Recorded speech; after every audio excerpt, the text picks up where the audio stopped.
अस्सलाम वालेकुम friends, welcome two Myra जो किचन। अॼु असां मायरा जो किचन में खणी आया आहियूं हिकु तमामु आसान ऐं मज़ेदार मिठे जी रेसिपी जंहिंजो नालो आहे कलाकंद। हिते मां हिकु बाउल खयो आहे। मां सेरामिक बाउल इस्तेमालु करे रही आहियां। तव्हां चाहियो त इन जाइ ते शीशे जो बाउल इस्तेमालु करे सघो था जेको माइक्रोवेव सेफ हुजे। सभिनि खां पहिरियां मां हिकु बाउल में रिकोटा चीज़ एड कयो आहे 2 कप्स। अगरि तव्हां वटि रिकोटा चीज़ मौजूदु न आहे त पोइ तव्हां इन जाइ ते कॉटेज चीज़ यूज़ करे सघो था। मां एड कंदमि कंडेंस्ड मिल्क जेको आहे 1 कप।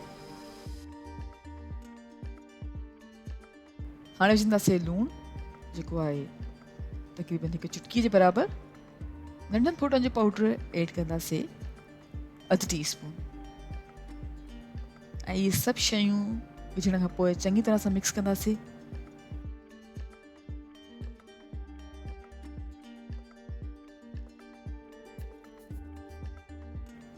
हाणे असां हिन प्याले खे माइक्रोवेव में रखंदासीं 2 मिनट्स जे लाइ। 2 मिनट्स ताईं माइक्रोवेव करण खां पोइ असां प्याले खे ॿाहिरि कढियो आहे ऐं चङी तरह सां मिक्स कंदासीं। ऐं चङी तरह सां मिक्स करे हाणे हिकु दफ़ो ॿीहर माइक्रोवेव कंदासीं 4 मिनट्स जे लाइ। 4 मिनट्स ताईं रिकोटा चीज़ ऐं कंडेंस्ड मिल्क जे मिक्सचर खे माइक्रोवेव करण खां पोइ ॿाहिरि कढियो आहे ऐं चङी तरह सां मिक्स कंदासीं। ऐं हाणे जीअं तव्हां ॾिसी रहिया आहियो त हीउ जेको मिक्सचर आहे उहो घाटो थियणु लॻो आहे।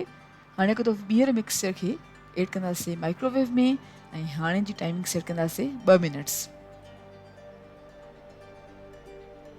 2 मिनट्स ताईं माइक्रोवेव करण खां पोइ असां प्याले खे ॿाहिरि कढियो आहे ऐं हिकु दफ़ो ॿीहर चङी तरह सां मिक्स कंदासीं।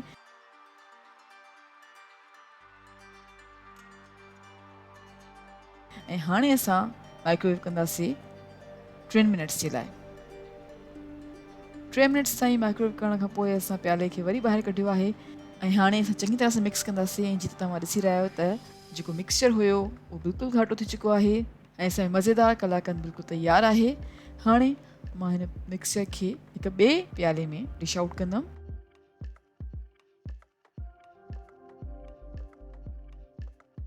ऐं मथां छिड़कींदासीं थोरा सा कुटियल पिस्ता। ऐं पिस्ता विझण खां पोइ असां रेफ्रिजरेट कंदासीं 1 कलाक जे लाइ।